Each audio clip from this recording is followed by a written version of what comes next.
Well, thank you, Mr. President. My fellow citizens, 7 years ago, I stood on the steps of the old Capitol building to articulate a new vision, launch a bold agenda, and make a promise to produce big results. Today, I stand here in this chamber to report that together, we have made good on that agenda. We have been faithful to that vision. We have delivered big results, and we have set the standard for the rest of the country to follow. We are the free state of Florida.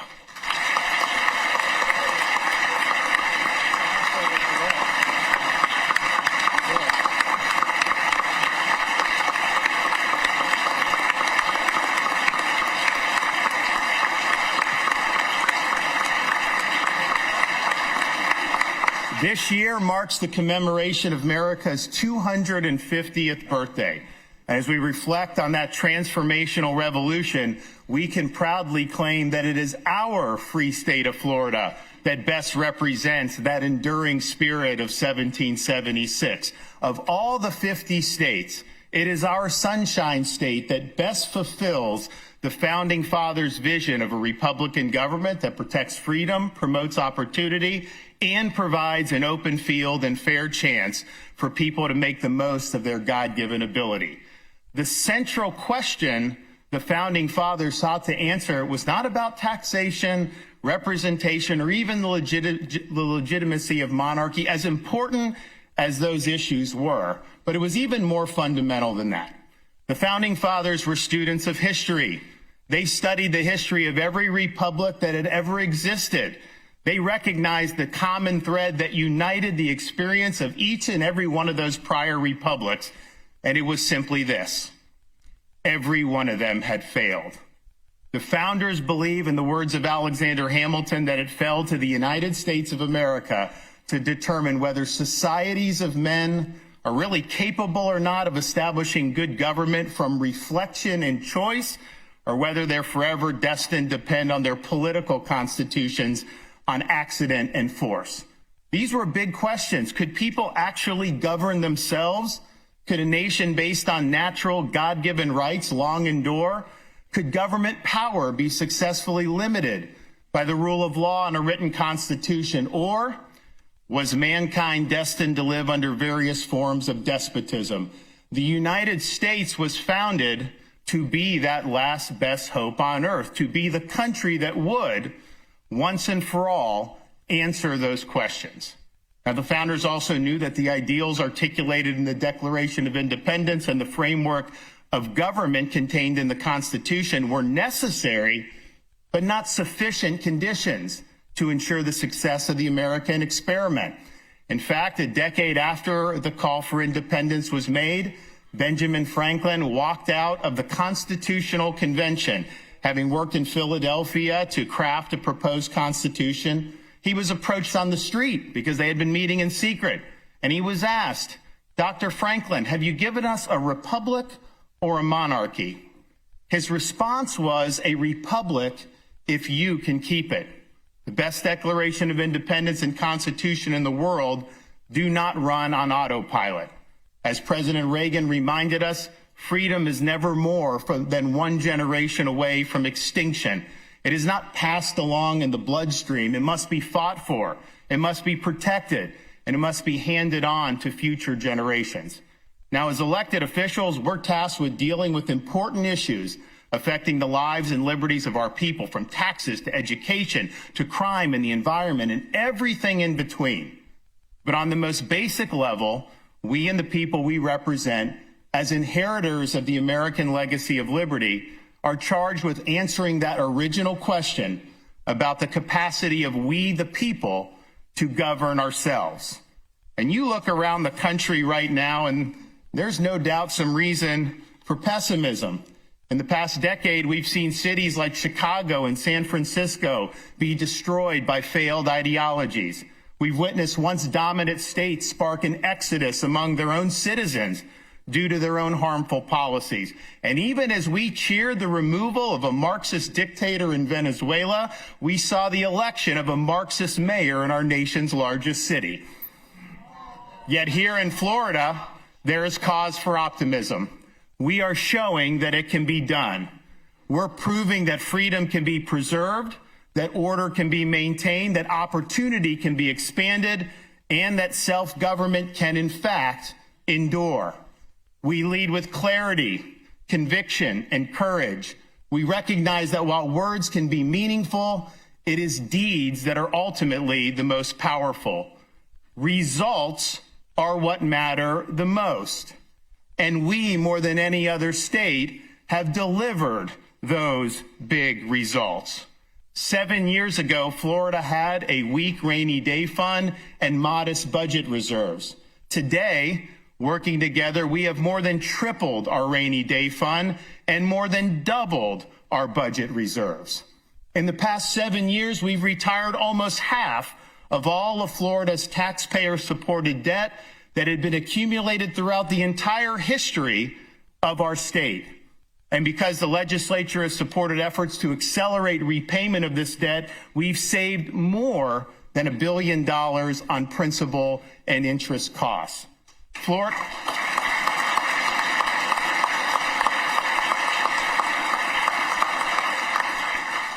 has spent conservatively.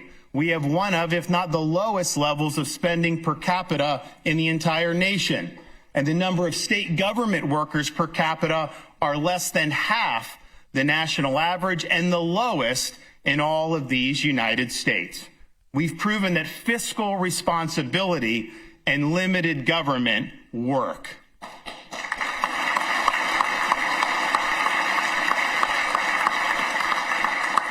For the past 3 years, Florida's economy has been ranked #1 in the nation by CNBC. Florida represents about 6.5% of the U.S. population, yet since 2020, our economy has accounted for more than 14% of all new jobs produced throughout America. 7 years ago, Florida's economy was roughly $1 trillion. Today, it is approaching $1.8 trillion, an increase of close to 80%. If you stacked that $800 billion our economy has grown in these last 7 years in the air using $100 bills, that stack would extend 543 miles high, more than twice as high as the International Space Station. In the past 7 years,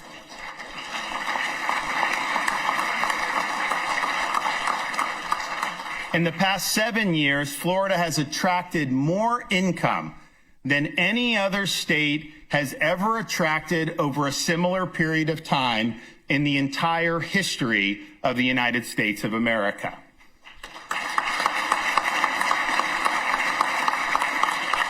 We continue to lead the nation in new business formations year after year, and one of the reasons we do that is because we are friendly to the taxpayers.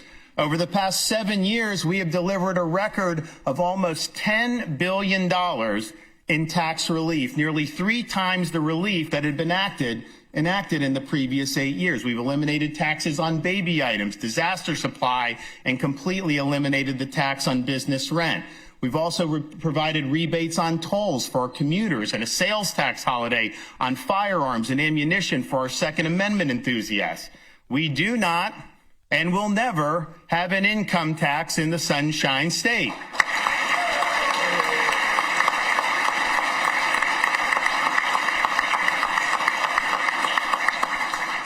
I don't think there's any question that working together, we have made the state of Florida the most taxpayer-friendly state government of all 50 states. Now, 7 years ago, Florida's school choice options were capped. They were limited. Today, we have universal school choice and rank as the #1 state in the union for parental empowerment and education freedom. To better measure performance, we replace high-stakes testing with more reliable and consistent progress monitoring. In fact, today I can announce that the high school graduation rate for the 24-25 school year was 92.2%. That is the highest graduation rate in Florida history.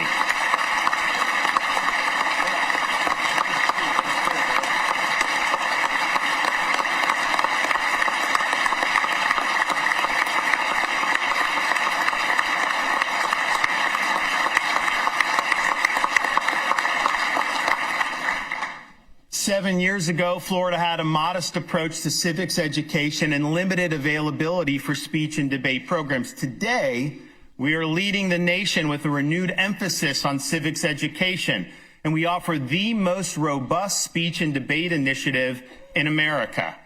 Back then, there was no state mechanism to ensure higher pay for our school teachers. We've since established a dedicated provision within the education budget solely for increasing teacher salaries. And Florida now has the highest average minimum teacher salary in the Southeast region. All told, we have provided a record of almost $6 billion towards this effort to better compensate our teachers. We also codified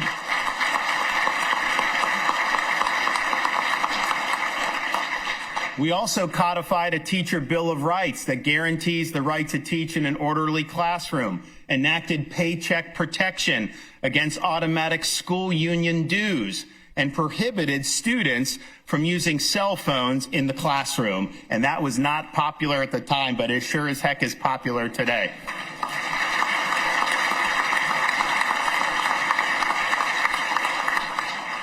Seven years ago, many took for granted that education was held captive by the ideological fads championed by the political left. Not us. We've defeated attempts to force boys into girls' sports, to inject gender ideology into elementary schools, and to deny parents the right to direct the education and upbringing of their children. We have ensured that our schools have a duty to educate, not a right to indoctrinate.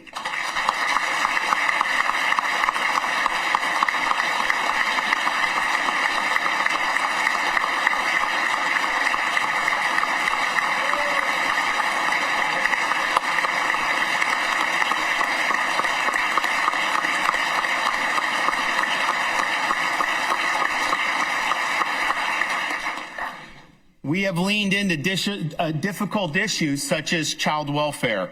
We started a faith and community initiative to lay the groundwork for a new approach that recognized government is not the solution to lifting people up. Under leadership of our First Lady, this idea was put into practice through our Hope Florida initiative that linked children and families in need with resources exterior to the government, including our churches and our charities. By leaning into our faith community, we have seen a historic 47% reduction in the number of children entering our child welfare system and seen more than 33,000 Floridians reduce their reliance on public assistance, netting a budgetary savings of almost $130 million on an annual basis. We have proven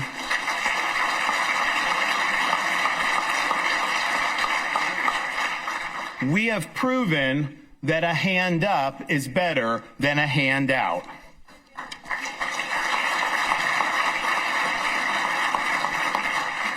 Florida has the #1 ranked public higher education system in America, and we have, by far, the lowest resident tuition in the nation.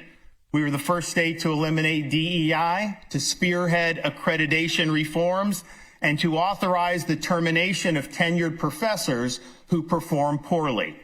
7 years ago, our universities had no special emphasis on the traditional missions of higher education. Now, we have programs like the Adam Smith Center for Economic Freedom at Florida International University.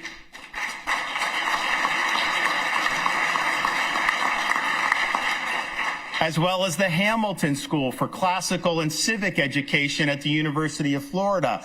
These programs embrace the values that comprise the foundation not just of the American Republic, but of Western civilization itself. We reject the ideological fads that have diminished the value of higher education. We require our universities to be dedicated to the pursuit of truth, the honoring of merit, and the preparation of our students to be good citizens of this republic. We promised reform and we delivered the most far-reaching higher education reforms in the entire nation.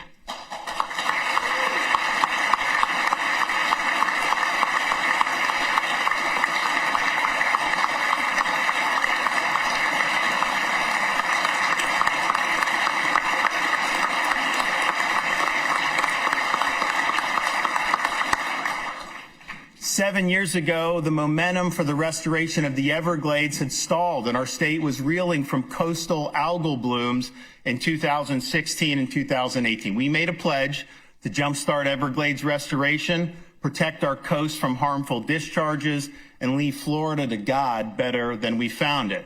Together, we have more than quadrupled the funding for Everglades restoration and water quality. We've completed a record number of projects, tripled the water storage capacity throughout the Glades, and advanced the completion of the EAA reservoir by 5 years.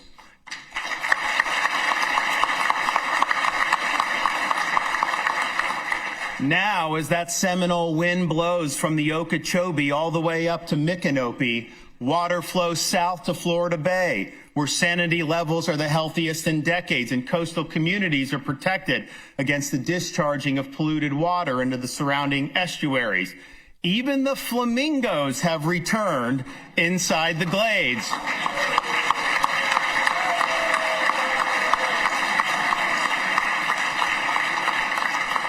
This has been the largest environmental restoration in the entire country. You can now walk into the swamp, sit on a cypress stump, and see nature healing. The ghost of Osceola need cry no more.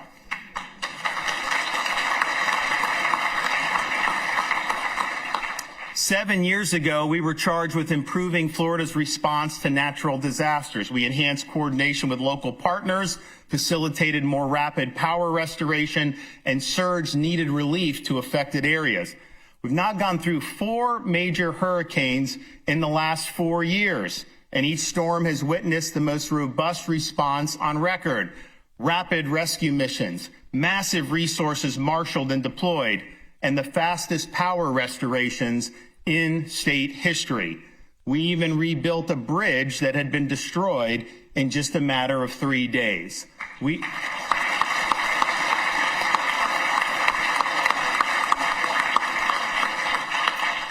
We've saved lives, and we've helped our people rebuild their lives after these life-changing events. To our first responders and emergency management personnel, I say very simply, job well done.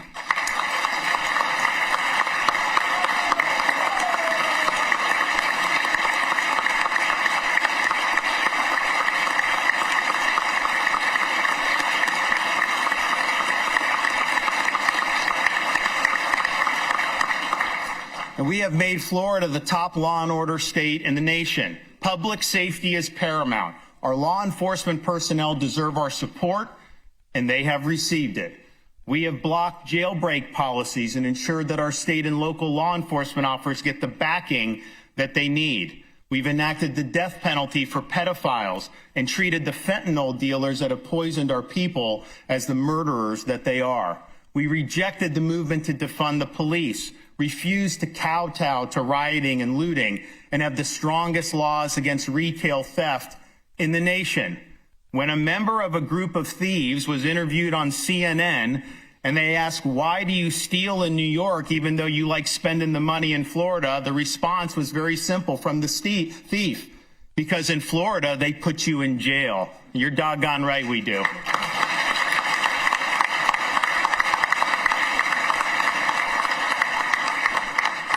Upholding the rule of law includes protecting our nation's sovereignty and enforcing laws against illegal immigration. 7 years ago, Florida didn't prohibit sanctuary cities and even provided taxpayer benefits such as in-state tuition. Today, sanctuary cities are banned. Those benefits have been repealed, and incentives to come illegally have been reversed. Florida is the only state in the country that requires state and local cooperation with federal interior enforcement efforts. In the past 9 months alone, Florida is responsible for the apprehension of nearly 20,000 illegal aliens that have been turned over to the Department of Homeland Security to be returned to their home countries. Our people are safer because of these efforts.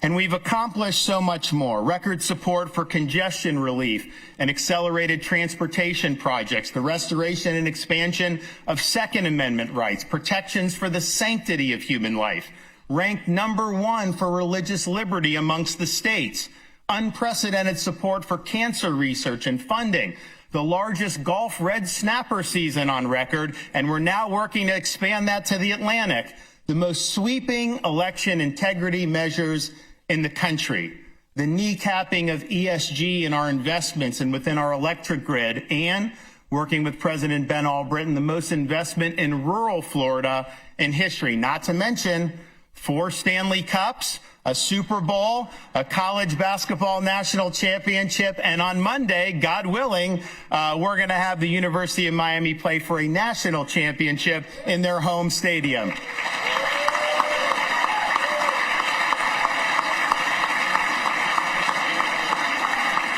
Now, I've got a lot more in the tank, but you guys only have 60 days, and so I think it's best we get on with it. In short, we've held true to Benjamin Franklin's admonition that well done is better than well said. These results are what matter and are what sets Florida apart. Over the past 7 years, we witnessed a great experiment as different approaches to government have been tried in different states. States that have followed Florida's approach have seen population and business growth and have maintained healthy fiscal and budget postures. States that have pursued a different course have hemorrhaged population, income, and businesses, and many of them are in the midst of dire fiscal and budget crises. The results of this grand experiment are in. People have voted with their feet. We can confidently say that Americans prefer the warmth of Florida freedom to the frigidity of New York collectivism.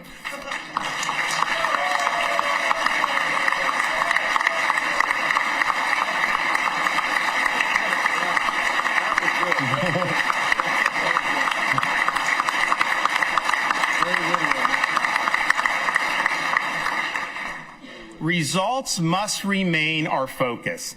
Throughout the country, you see people get elected to office and they elevate superficialities over substance. It's almost as if accumulating media hits and social media likes is an end unto itself. Look no further than the U.S. Congress, where there seems to exist an inverse relationship between the number of strongly worded press releases issued and the amount of tangible accomplishments actually produced. We see so much bluster on cable news, yet so little follow-through when it counts. As Calvin Coolidge once said, the government cannot be run successfully by substituting the power of entertainment for the power of accomplishment. We have followed through and produced results on the promises we made to our voters, but we can't rest on our laurels. I'm reminded of Winston Churchill's response when he was chastised by the leader of the women's temperance movement in Britain.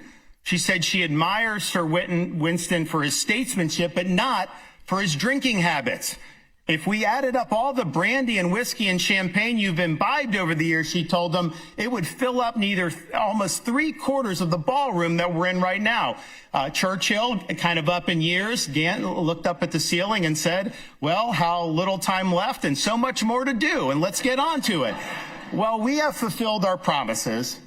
We have more time, and we need to make the most of it. Florida might have the lowest taxes at the state level in the nation, but our citizens have been squeezed by escalating property tax assessments and millage increases at the local level. 7 years ago, local governments throughout Florida took in about $32 billion in property tax revenue. Last year, that number rose to a whopping $56 billion. We have residents that are locked into their homes because they can't afford the taxes on a new residence. Others have been priced out of the market entirely. And there are obviously other issues that affect affordability. The legislature, for example, has done very difficult but important work to enact reforms to stabilize Florida's insurance markets. And the results have been positive, as witnessed by the recent announcement of historic rate decreases for Citizens homeowners insurance and the consistent filings we're now seeing for rate reductions for both homeowners and auto insurance providers. But those markets involve a lot of factors beyond the control of state government. Taxes are solely the province of government. Tax relief is at the discretion of the people acting through our constitutional amendment process. You should be able to own your home without paying perpetual rent to the government. The legislature has the ability to place a measure on the ballot to provide transformational relief for taxpayers. Let's resolve to all work together, get something done, and let the people have a say.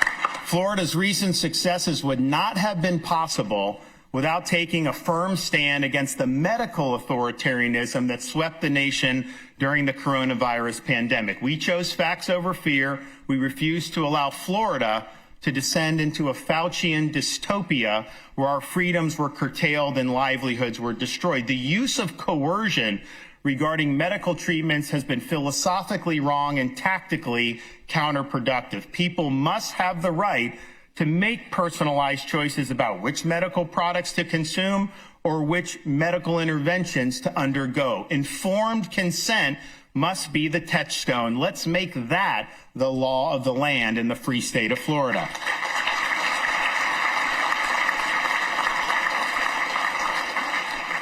Now, we're in the midst of major technological changes that will permeate our society for years to come.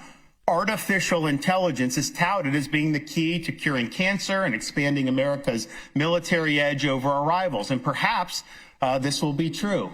But this technology also threatens to upend key parts of our economy in ways that could leave many Americans out of work, and with consumers footing the bill for the cost of power-intensive data centers. It presents real perils for children and parents, as AI chatbots have already been linked to teen suicides. It can also further devolve our society into a focus not on substance but on online slop. Ultimately, these technologies will be designed by human beings. As Ecclesiastes instructs us, there is nothing new under the sun. The technology may change, the window dressing may be different, but human nature is what it is. An AI tool is only as good as the data that is inputted, garbage in, garbage out. Whoever controls the data inputs will have immense power to shape the reality for hundreds of millions, maybe billions of people in ways that could make the truth a foreign concept. Some have even suggested that this technology will displace human beings as the central players on Earth's stage. We have a responsibility to ensure that new technologies develop in ways that are moral and ethical, in ways that reinforce our American values, not in ways that erode them. We welcome technologies that enhance the human experience, but not those purporting to supplant it.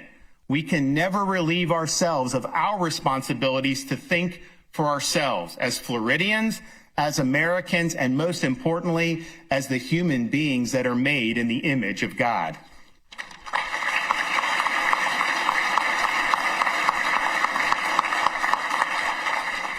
Now, there have also been many great ideas that have already been filed in the legislature as proposed bills. Legislators have proposed eliminating DEI in local governments, further disincentivizing illegal immigration, expanding Second Amendment rights, and blocking the creep of Sharia law. And President Albritton is continuing his efforts to bolster Florida's rural communities. My message is simple. Get the bills to my desk. In the spirit of 1776, I'm happy to put my John Hancock on those pieces of legislation. Now, Ben Franklin told us we could have a republic, but only if we could keep it. We are doing our part here in Florida to keep it, to keep what George Washington called the sacred fire of liberty alive and well, to keep government within its proper limits, to keep the safety and well-being of the public at the forefront of all we do, to keep our public fisc in a healthy and sustainable condition. We are the keepers of the flame of liberty that burned in Philadelphia in July of 1776. We will not allow the flame to go out. We will answer the call. We will go forward with courage. We will take bold action. we will get the job done. God bless the free state of Florida, and God bless these United States of America.